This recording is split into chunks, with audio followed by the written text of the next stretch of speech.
Okay, Q&A. Yeah, right? Oh, I forgot recording. Yeah, I mean, we can stop the recording wherever we want, but yeah. That's fine. I have a question. Okay. Okay, so this is gonna I think it's like a classic question, but those are the best. But I've been trying to figure it out, and I have like possibilities, but I'm not really sure. So we say like the Rambam release, right? Or pretty sure everybody says that like the Rambam says on like hillel Teshuvah, right? We've been doing it that it's either Rosh and Yom Kippur, right? If your observance are greater than your zchuyos, then like you're gonna die, right? Shall we see it inside? Yes. Okay. Yeah. Okay. In Gimel. So first, the definition is each and every person has merits and iniquities.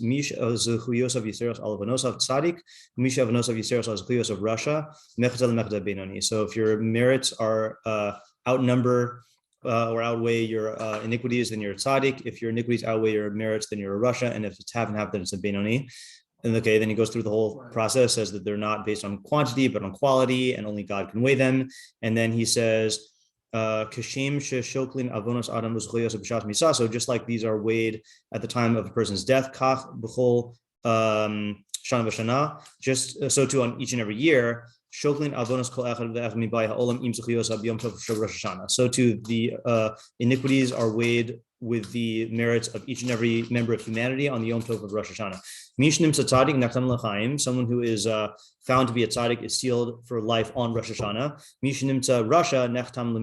Someone who's found to be a rasha is sealed for death on Rosh Hashanah. But for the benoni, it's suspended ad Yom Kippurim, until Yom Kippurim. Im Aseres Ymei Teshuvah, if he did Teshuvah, nechtam l'chaim, he's sealed for life. Im lav nechtam l'misa, and if not, he's sealed for death. Okay. Yeah. So I like that whole thing, and even though we said like, oh, and only God can judge out, can weigh the avonos and zchuyos, right? Zchuyos, like what does that mean? Like what does it mean that someone is sealed for death? I'm going to specifically pick on the Russia. Yeah. And what does it mean that somebody is sealed for death on Rosh Hashanah? Like, does that mean that like harkening back to your Sunday share, that like he's on a trajectory, he's going to die this year? Or like because, and I think my question is really stemming from like we all know of people who are bad people. Let's put that in quotes because again, you can't judge their zchuyos or whatever. So like, am I supposed to say that I just don't know what his zchuyos are and that's why he's still living, right? Or is it that like it's not literally that the guy's gonna die this year, or is there something else that I'm missing? Yeah. So what you're really asking for is no. Explaining the whole system of zchuyos and bonus and judgment. Yeah. No. So clearly this is a big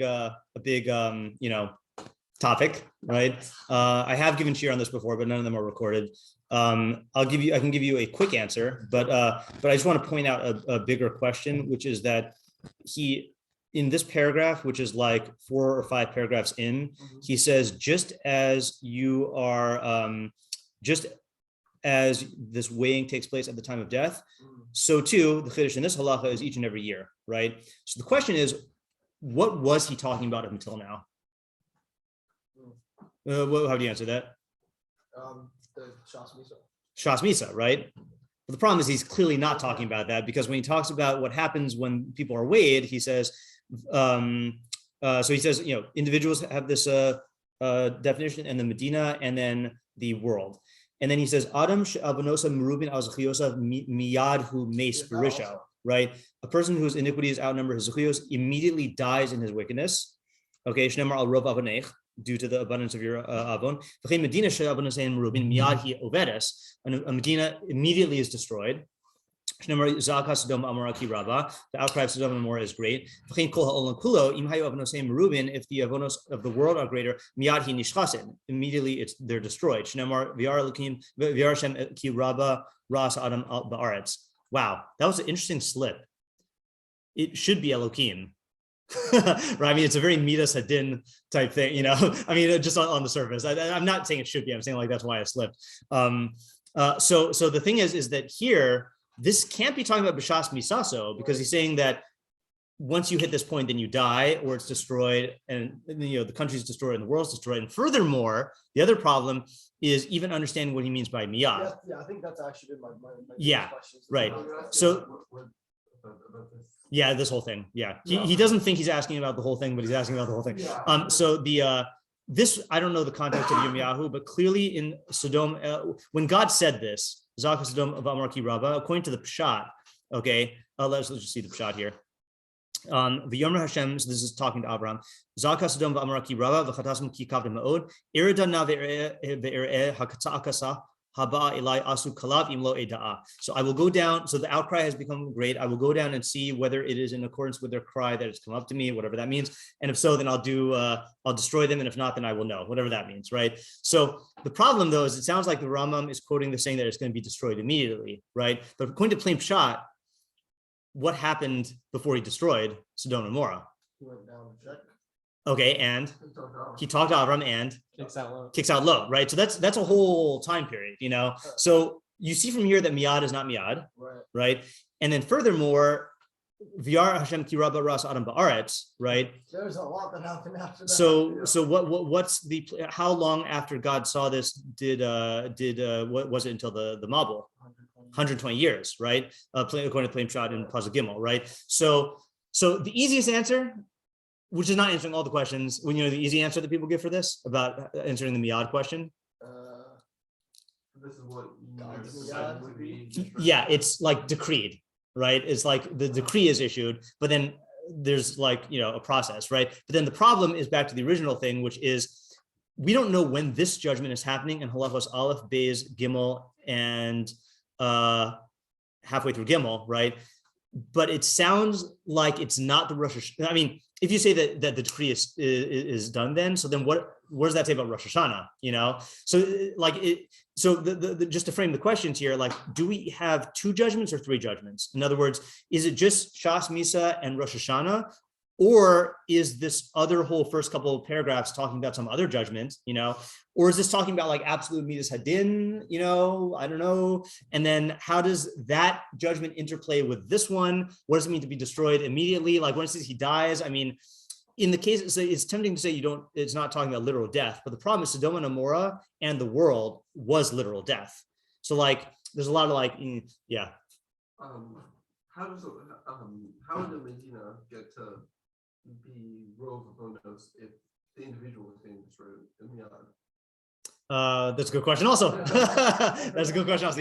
Yeah. So I've been okay. So the story is I gave a shir on this a long time ago and I wrote it up, and people have been asking me to repost it, but I don't know if the answers are adequate. But there is a derech, okay, for like approaching this whole thing. So I'll give you the keys to the derech, and then you can try to work out all the answers on your own.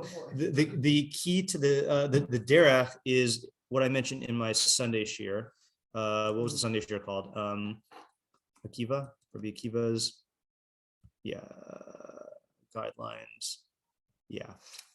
So it's in Shmona Perakim. Okay. So the key and this is so the key came from this question here, which is it's a very simple. Sometimes it's the simple little questions that like that get you right. So my question was yesh lo. They have Zechuyos and Avonos, okay? And the Medina also has Zechuyos and Avonos and also the world. So my question was like, what does it mean that they have Zechuyos and Avonos, and what are Zechuyos and Avonos, okay? Like, it's not synonymous with mitzvos and averos, because you do mitzvos and you get Zechuyos, and you do averos and you get Avonos, okay?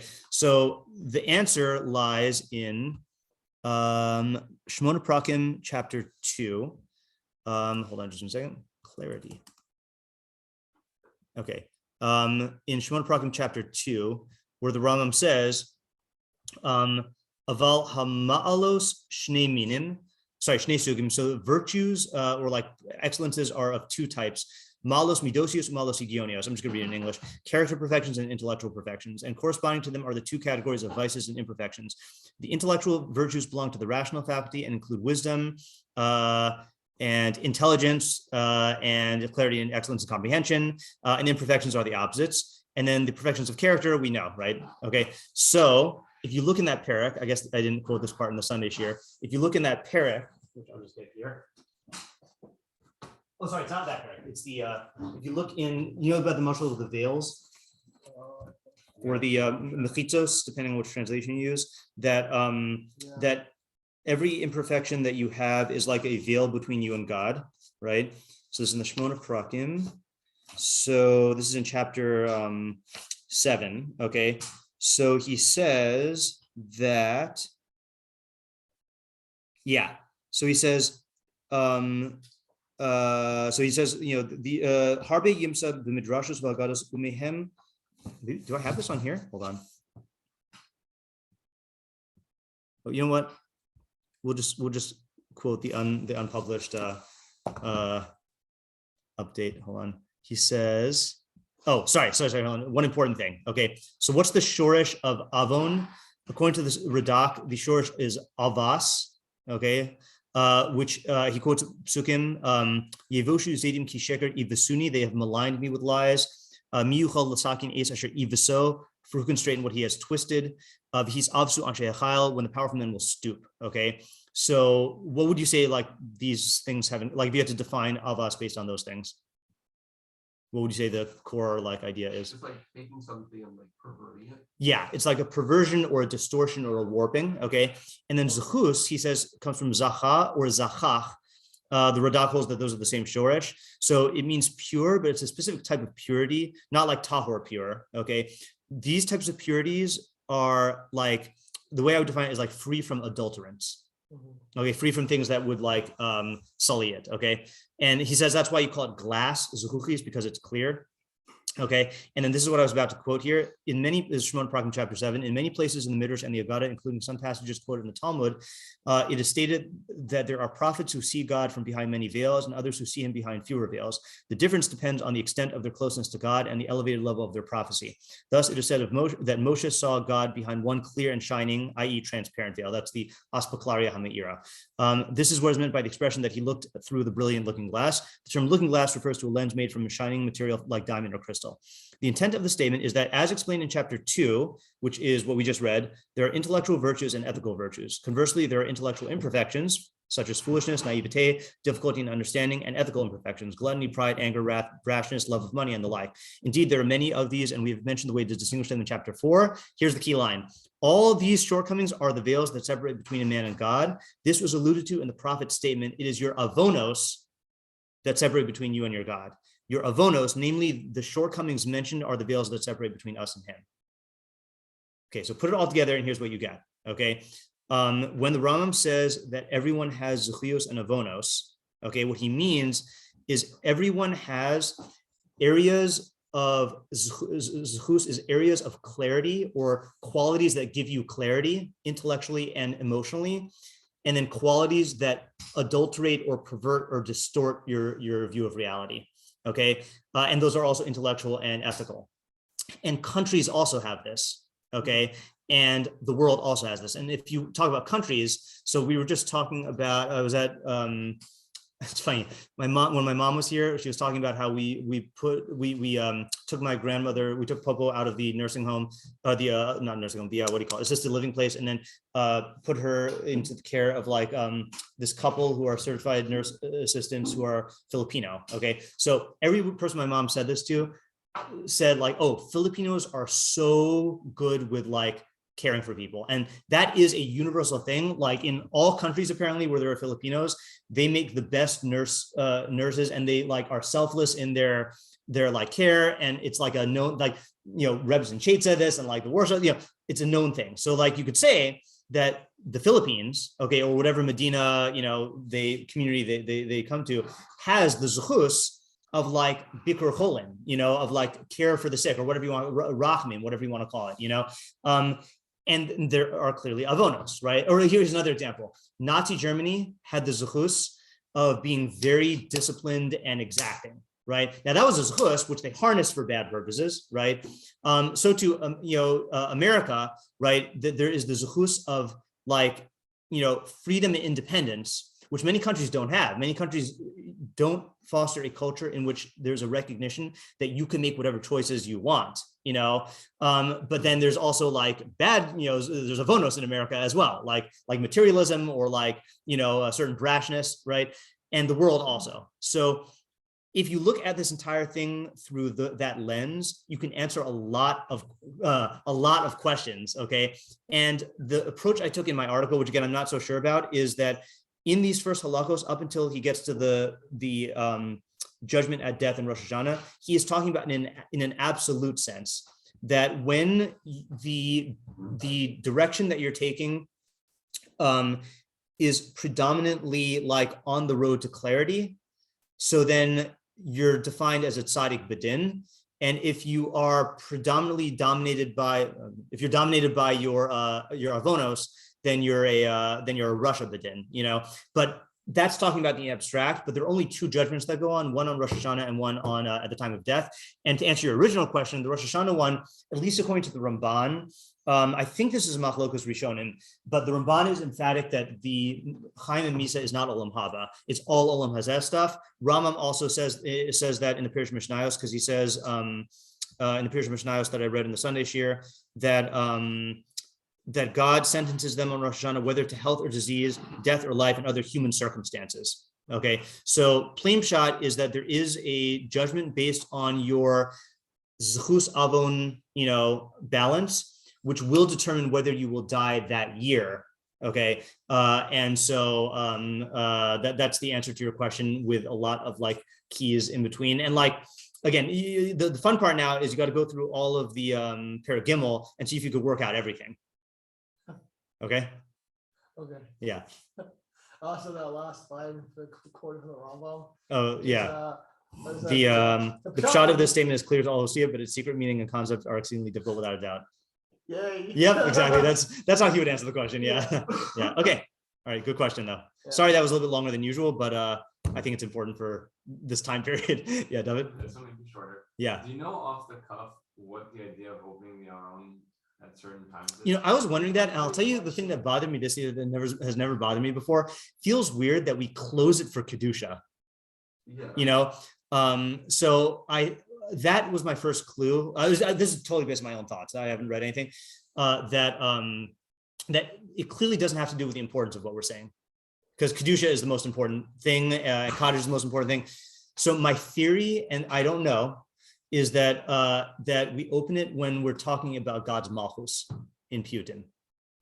Okay, and this is a theory not even based on facts, just based on like, while I was like musing, I was like, oh, I wonder if like all the Melech stuff. Oh, the other reason why, the other clue for this is that in the Melech Elyon, we close it for the Melech Evyon parts, right? So that to me like indicates that we're doing this for like God's malchus, and then I think Ohaz Biad HaMelech HaMishpat. I think we open it for that, and Hashem Melech, Hashem Melech, Hashem Yimlech L'Lamed, we open it for that.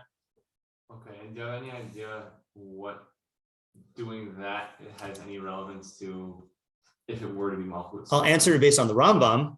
I don't know if this is just me, projecting onto the minhag, but in Hilchos Tefillin ומזוזה וספר Torah, chapter 10, last halacha, it says, Kol mi sheyeshiv lifnei sefer Torah yeshiv b'koved rosh uve'ema uv'fachad. Anyone who sits in front of a sefer Torah sits with a solemn head, with awe and dread. Shehu ha'ed haneman al kol bay ha'olam, because the sefer Torah is the trustworthy witness on all humanity. Shneimar azeh v'haya sham b'chal ha'ed. It should be there for you as a witness. V'yichabdenu k'fi kocho. And you should honor it according to your capacity. Amru chachamim harishonim kol machal es haTorah gufa mechul al abrios, kol mechabed es haTorah gufa mechubad al abrios. Anyone who desecrates the Torah, his body will be desecrated over people. I have no idea what this means. Anyone who honors the Torah, his body will be honored over people. But then there's one more also.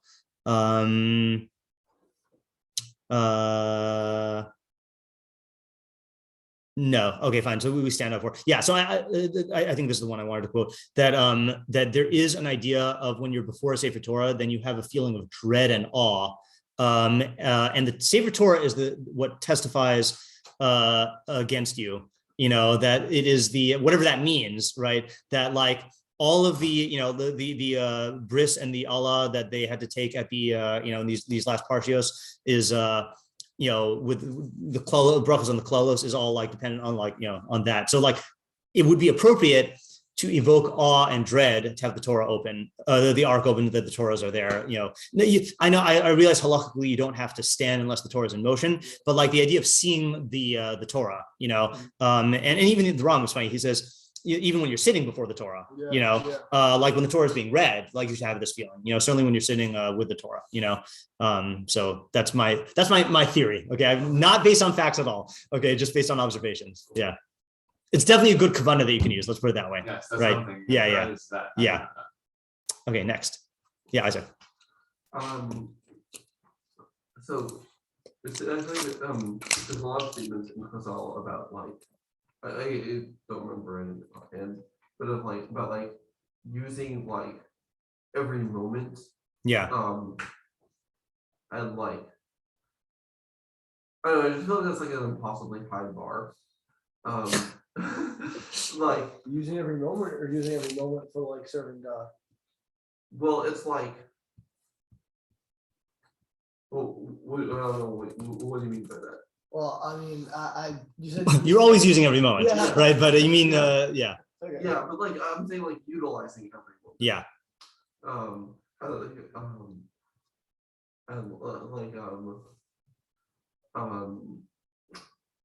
I'm not remembering. Okay, so the question is that's an impossibly high bar, right? Yeah. So the simple answer is that that's something to strive for, right? And you can get closer and farther. Okay, but I saw a great quotation in yesterday's. Hopefully, all of you saw it because you all get the James Clear 321 email.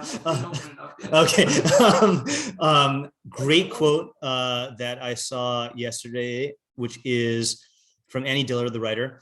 How we spend our days is, of course, how we spend our lives. What we do with this hour and that one is what we are doing. A schedule defends from chaos and whim. It is a net for catching days. Okay, so that is a scary statement, not the last part, but how we spend our days is, of course, how we spend our lives. And the reason why it's scary is because, and what we do this hour, and that was what we were doing. So think about your life, and someone says, "Oh, what are you doing these days?" or how are you spending your life? You'll give an answer, okay, whatever that answer is, you'll give an answer, right? But then if you look at the days and the hours in the day, can you actually to what extent are you actually using your hours and your days like that? In other words, if you were using your hours for that, then that makes up your days, and then you're using your days for that, and then you could say that's what I'm doing with my life, But so much of our life is frittered away with things that are not in line with what we conceive of that we are doing with our days. In fact, it's a pasuk in Mishlei, which I forgot if we did last year.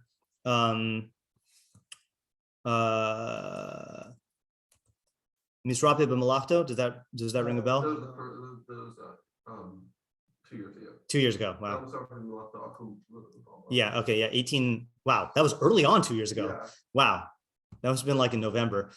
So there's a pasuk in Mishlei, Gam b'misrape b'malachto ahu lebal mashchis. So even one who is lax in his work is a brother to either the master of destruction or to the master of waste. Okay, depending on how you say, bal tashchis is waste, but hashchas is destruction. Okay, so the question is, what does misrape b'malachto mean, right? What does it mean to be lax in your work? What's the gam coming to add? And then who's this bal mashchis, and why are you a brother to him? Okay, right? So I don't know what we said then, but I know my pshat from when I taught this in high school is it feels like I'm robbing you of Mishlei learning opportunities if I just give it over like that. But is that the bal mashchis is someone who's actively destroying something. Okay, so it's clear that he is involved in destruction. Okay, the chiddush of the pasuk is even the person who is lax in his work, meaning that he is involved in a certain malacha, but he's not doing it with the proper care or time or dedication or focus. Okay, passive laziness also causes destruction. Okay, and the audience of the pasuk is someone who rationalizes by defining himself as being involved in a certain activity when he's really only doing it in a lax way. And I think the example that we can all identify with is when you set aside like 2 hours to like do homework or to study, and you have during that whole time, and then you're doing other stuff during that time. Let's say like of that time, you only get in 30 minutes of deep work, right? And all the rest of the time you are like, on your phone or like on YouTube or whatever. So what you're doing is you're defining yourself. If someone said, "What are you doing right now?" You would say, "Oh, I'm working, I'm studying," but that's just a label, and the label is not lining up with the actual activity that you're occupying the time with. That's why deep work, the phenomenon of deep work is so important, of like turning off your phone and like having times when you're only focusing on just the task at hand, So people do that with life also. And so the reason why I'm answering your question with this quote is, if you're striving at every moment to be like, oh, I got to use this time, I got to use, that's not going to work. You need a schedule, and you need to schedule periods of deep work where you're only involved in that thing. And that will be the net for catching days where you won't lose this time, and have all your time accounted for. I think that's the other thing also. That's why in Cal Newport's deep work, the time blocking thing, which again, I recommend that you try it out, even though it doesn't work for everyone. It didn't work for me. The whole idea of time blocking, which I talked about a lot in self-improvement chat last year, is it's not just like you're making a schedule and then like either succeeding or failing to like meet it. You're constantly updating your schedule to reflect how you have used your time. And if there are changes, how you're going to change your schedule for the rest of the time. So you could look back at the end of the day and say, this is how I use every minute of my day, which you can't do if you just make a schedule and then don't stick to it, and you have no idea how many minutes you're using. So I think the answer to your question is A, it's a bar that you're striving for, B, schedule, and C, account. Yeah, Ali? Somewhat similar to that question is, I've come across like two philosophies about living your life. One is that live your life like it's your last day. Yeah. And live your life preparing for the future, take that into consideration. Right. But both of those approaches seem pretty extreme. So like, where would the middle ground be in terms of how you go about living your life? Yeah, that's a good question. Yeah, I'm not sure I understand what. Because if you're really living this as though it's your last day, then you're going to take all your money out of the bank account and buy puppies for children or whatever you do with your money, Yeah, but I'm not sure I understood the second one, because you said the second one's extreme. Because I would think if you're only living your life preparing for the future, you have you're not living in the present. Okay. Right. Yeah. Right. Right. I thought you were saying taking the future into account. Oh yeah, no, maybe I worded that. Okay, but living for the future. Yeah, but also there's a question of like, at what point do you stop preparing and start living? Not that it's a specific point, but like, we like, let's just take money making, right? Like, you want to make enough money to be able to like provide for your future, right? But you would say that if there's a when I was rereading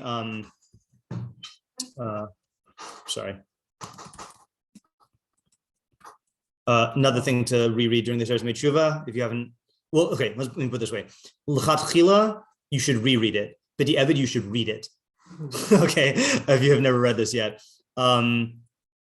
Where is the translation? He gives this great example at the end. I think it's at the very end. Can you post the link to this in? Sure. If I don't remember, then remind me. He's he gives a lot of examples from like Romans. So he says, I'll just start from the beginning of the paragraph. And so when you see a man often wearing the robe of office, when you see one whose name is famous in the forum, do not envy him. Those things are bought at the price of his life. They will waste all their years in order that they may have 1 year reckoned by their name. Life has left some in the midst of their first struggles before they could climb up to the height of their ambition. Some, when they have crawled up through 1,000 indignities to the crowning dignity, have been possessed by the unhappy thought that they have but toiled for an inscription on a tomb. Some who have come to extreme old age, while they adjusted it to new hopes as if it were youth, have had it fail from sheer weakness in the midst of their great and shameless endeavors. Shameful is he whose breath leaves him in the midst of a trial, when advanced in years and still courting the applause of an ignorant circle, he is pleading for some litigant who is the veriest stranger. Disgraceful is he who, exhausted more quickly by his mode of living than by his labor, collapses in the very midst of his duties. Disgraceful is he who dies in the act of receiving payments on account and draws a smile from his long-delayed heir. Here's the example. I cannot pass over an instance which occurs to me. Sextus Tyrrenius was an old man of long-tested diligence who, after his 90th year, which you got to remember back then in Rome, it's probably really rare to live to 90, having received release from the duties of his office by Gaius Caesar's own act, so basically the Caesar made him retire, ordered himself to be laid out on his bed and to be mourned by the assembled household as if he were dead. The whole house bemoaned the leisure of its old master and did not end its sorrow until his accustomed work was restored to him. Okay, right? In other words, they mourned and did like a mock funeral until like they gave this guy his job back. Is it really such pleasure for man to die in harness? Yet many have the very same feeling. Their desire for their labor lasts longer than their ability. They fight against, okay, he goes on. So in other words, we would all say it's absurd. This guy works to his 90s and keeps on working and like bemoans the fact that he can't continue to work, you know? So like at a certain point, you'd be like, okay, like live, you know? So I think that's like the question. Yeah. So how do you resolve that? Okay, there's no resolution. Okay, and the reason why there's no, Donnie Kuznicki asked me this on my Sunday share. I don't know if you heard the answer, but one of the things I said in the Sunday share is it is a tension that only exists because we don't know when we're going to die. Okay, which I think is an important thing, which is that if you knew when you were going to die, then that would not be a contradiction, right? Because then you could plan and then use your time wisely. The only problem is like you don't know when you're going to die, right?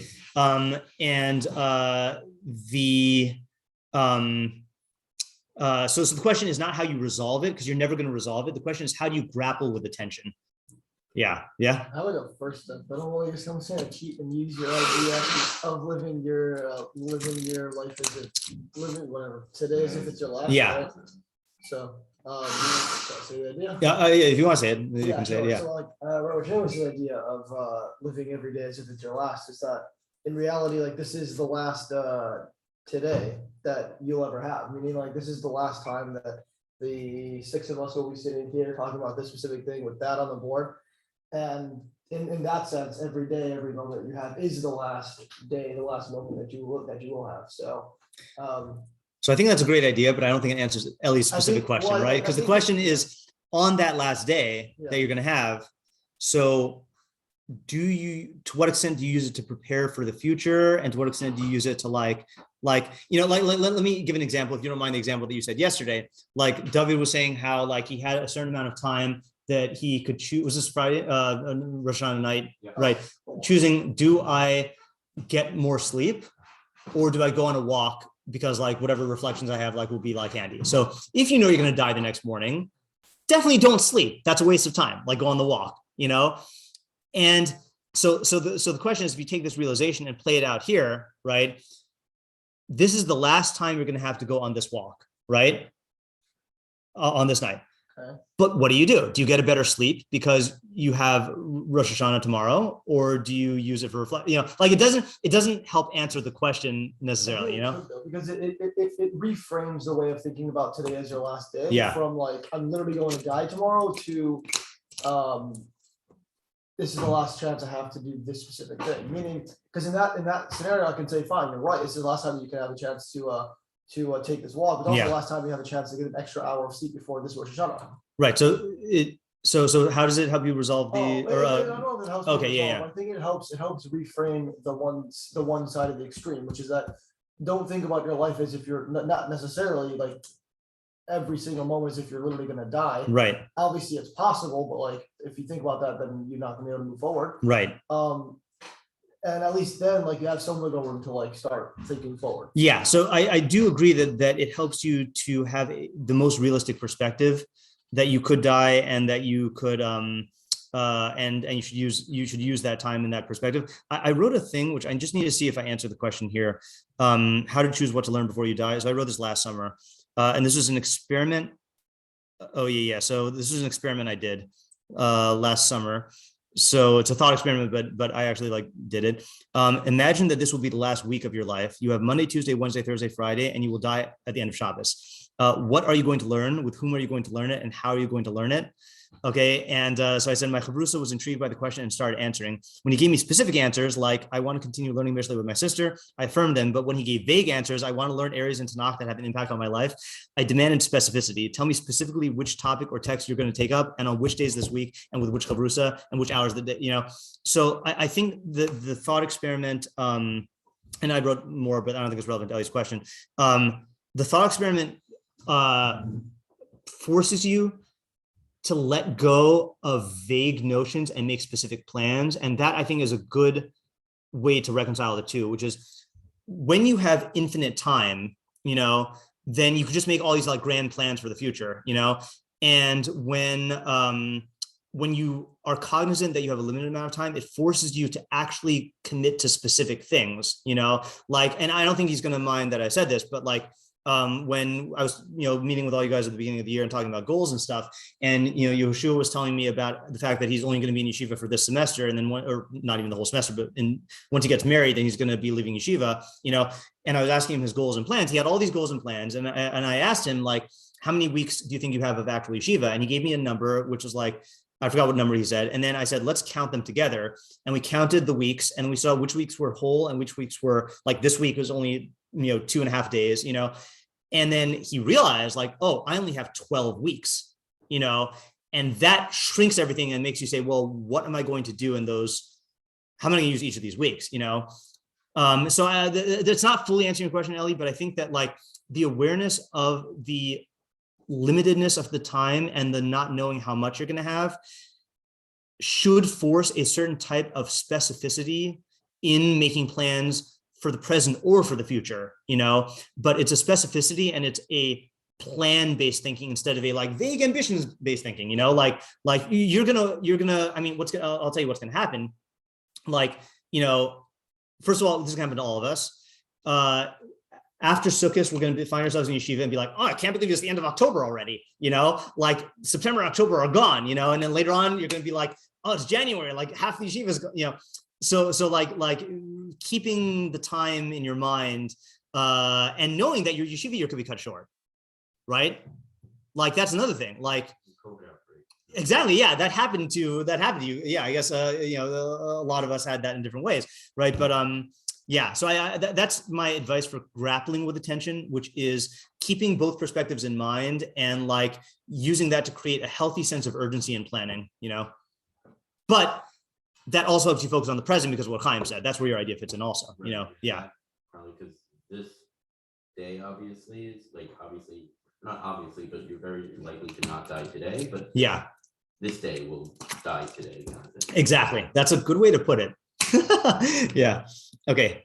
I think it's just really hard to navigate the tension, especially for things that are like longer term. Like, Yeah. say, like, I could do this thing that's better for my career, Yeah. which will help, set me up better for life. Yeah. But like, it's like it's also where it's like hard to weigh exactly. Oh, that reminds me of another piece of advice, which is ask for advice from people who have the same values as you and who are more advanced in years about like what their biggest regrets were about how they use their time, how they've balanced the life work, like achieve the life work balance, because the only way to get, like, I think I said this recently, I was talking to Aron about this, and like, there's no rule book for this. And every person has a different set of like career goals and life paths and how old they are and like when they get married, where they live, so the only way to get like an intuition in this is experience. And since you only get one experience, you got to have vicarious experience by consulting other people, Yeah. And also there's another thing also, this is kind of like the, the unfair thing about like aging, which is that when you are young, you don't realize how precious time is. And then when you get older, you realize how quickly it goes by. So like, and there's no way to convey it, really, like there's no real way to convey it, like, except like living life and then realizing like, oh man, there goes that 20 years. Yeah. I a little bit have that about being in yeshiva. Yeah. Going through life chapters helps give you that perspective a little bit. So like, if you're in the chapter now of like, post yeshiva, then Yeah. Okay, we have time for one more question. Yeah, David. What are your thoughts, or I don't know if that kind of phrase, doing like more better actions throughout the Aseres Ymei Teshuvah in ways that you won't be able to consistently do throughout the year? Say things like, I know there's like the minhag we have of like eating Pan Yisrael, or other things that say like, if I have an hour now that usually like I have like a free hour now, I'm going to spend it on learning instead of what maybe like during the year I'll like, should I spend it on learning, should I spend it on Yeah, so I'm in conflict because I gave a share on this last night. Okay, Okay. for my Pirkei Avos shir for women, and I want to give you the idea, but I don't want to spoil it for anyone who wants to listen to the shir. So I'll give you the category which the shir fits into. Sure. Okay, which is find a new or underused framework for relating to mitzvahs, and then make mitzvah decisions with that framework. Okay, so I'll give you the example without giving the idea. Is like the Mishnah that I focused on last night was Rabbi Eliezer ben Yaakov says anyone who does a mitzvah has acquired for himself one defense attorney or advocate. Okay, what? Yeah, so that was the proklete is the word that they use, which according to the Rambam is not an angel. Interesting. And then anyone who does an avera has acquired for himself one kategor, one accuser or a prosecutor, right? So last night's shir was about what that idea was, and I hopefully gave an idea that will allow you to. It's not the way we normally view mitzvos, and it will help you to during the Aseres Ymei Teshuvah to kind of like supercharge your mitzvah observance when you're like on the fence about whether to do a mitzvah. You can invoke the new framework. And then be like, this is a good art because it's about all mitzvahs and averos. This is a good framework for me to spur me on to like doing extra mitzvahs or avoiding averos during this time, and I know this is a daily goal where like that it should be for you like it was given today, and the mitzvah shouldn't be like an old edict. It should be like a new one. So like, yeah, that's great year round, but like we don't do that year round, so find something like that every Aseres Ymei Teshuvah and like use that to like, because whenever you get a new toy, you want to like play with it a lot, so when you get or a new tool, a new kitchen implement, then so like I think it's a good thing to find like going into the Aseres Ymei Teshuvah and then use that to up your mitzvah observance, and then it'll fade in time because that's what we do when we're humans, I saw a shir in I don't know wait, what is it called? ע.ו.ת Hashkafa? Not ע.ו.ת Hashkafa. Did Rabbi Fader recently give a shir on this topic? Yeah. September 20th, Tuesday. September 20th. Oops, I went too far. September. Nothing. Oh, it's not here. Oh, so maybe it was on ع.vo.t.org. Something about like refreshing or renewing like your mitzvah, something. Yeah. So like, I don't know what he said, but that sounds like the same kind of idea, like find some fresh way to like to freshen your mitzvahs, fluff the mitzvah pillow. Yeah. Also, there was I don't know, like I'm trying to spoil anything. So first I'll run it by you, but there's also you handed me that paper during because I was shots. Oh yes, Joey Lichter's notes on. I'm a Pesach shir. 2008 about Mafia Zechronos and Shofar. Yeah. In the Zechronos, it kind of like touches on that question. Yes. Yeah. But like if that's a spoiler for the shir. I know it's a great share, and you should still listen to it, even though we already dive in Mafia Zechronos and Shofar. Oh, for my share. Oh yeah. Oh yeah. It is. Yeah. But that's another thing also is like use the inyane, the themes of the day, to supercharge your mitzvahs. I know that's like not giving you a specific answer and you're looking for a specific way. But like, I mean, I could give you stuff, but like. I also ask you, not in the practical, but more in the philosophical of that. Is that like is that like a thought of during that Aseres Ymei Teshuvah to be doing more of these things? Yeah. And I honestly, in my ignorance, I don't know how much of like a valid thing it is, how much is just like people say like. No, it's a real thing. Yeah. It's the Rambam in the shir I'm giving later on this morning, unless I get hit by a car, is that he says, oh no, it was I decided to omit it from this morning, so it was last night. So he goes over the weighing of the zechus and avonos, then he goes over the shofar, right? The message of the shofar, keeping the Rambam. Then he goes over the fact that all year round you should see yourself as though you're in the balance, and one can tip the scale the other way. That's another one. Let me just give you my pshat on that really quickly. That because it's a simple pshat. So it sounds like hyperbole, right? You do one mitzvah and it tips yourself and the whole world to the side of a zechus and one avera. But I hope you've had this experience that like, and I think it occurs much more in learning, at least for me, than other stuff.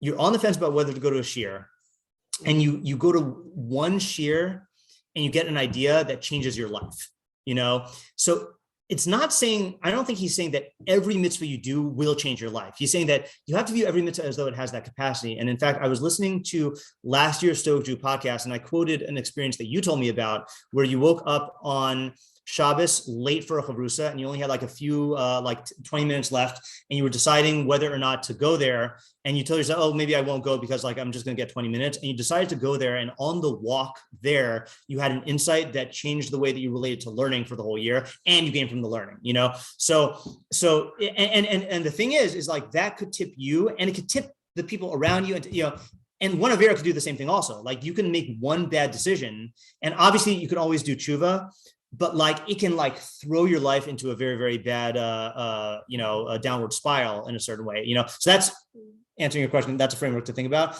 And that creates, again, an urgency of increasing the mitzvos. And then to answer your question, because of this idea, right, in the balance, all kol beis Yisrael nagu kol beis Yisrael laharbos b'tzedakah uv'ma'asim tovim v'lasu b'mitzvos me'rosh Hashanah v'yom HaKippurim yaser mikol yemos Hashanah. Right, we involve ourselves in mitzvahs more than the rest of the year, because of this idea. And one more answer to your question is set up Aseres Ymei Teshuvah experiments, which is, I think, one of the ideas of the Pas Yisrael thing. We know we're going to stop keeping Pas Yisrael after Aseres Ymei Teshuvah, but you set up experiments to push yourself out of your comfort zone, to prove that you are not you're not addicted to your routines, and you try out different things to see if they do stick for a limited time. And then that's that again. Yetzer Hara feels very, very intimidated when you make permanent commitments. But saying, I'm just going to dabble in this for a period and then we can stop. That gives it a better, it was like it's okay. Yeah. I just want to say about that example. Yeah. I've had so many times that that's happened. Yeah. Where I'll be like, oh, I'm just gonna learn. Oh, maybe I'm gonna learn. And I'm like, okay, I'll just learn for a couple minutes, and then I'm like, whoa. Yeah. I feel like I've had this probably literally dozens of times with going to Rambam B'Kias. Yeah. Literally dozens. Yeah. Where I'm oh, I don't want to go, but then I do go, and then it's just yeah, and and again, it I think it occurs more in Talmud Torah than other areas, but certain other things also, you can do one act of tzedakah that is a pain to do, and that leads to stuff. Or an example I started off the year with of going to the Levaya that was in yeshiva. That really set me for the whole I can't say for the whole year because we haven't had the whole year yet, but that changed the way I went into the year, going to a Levaya on so yeah. I have another example. Okay, and then we'll stop because we're over time. Yeah. One time I was walking in Manhattan with Aviva, and we passed by a poor person, and I could tell that Aviva was no longer thinking about our conversation, thinking about it. So I decided to just go back and give the poor person tzedakah, and this completely changed the way that I'm when I'm walking by a poor person in Manhattan, just I'm now just thinking about how they're a person, and yeah, and that's the thing is you never know which Maisa and mitzvah will have that effect, and that's why you have to got to catch them all. Yeah. Okay. All right. Have a good day.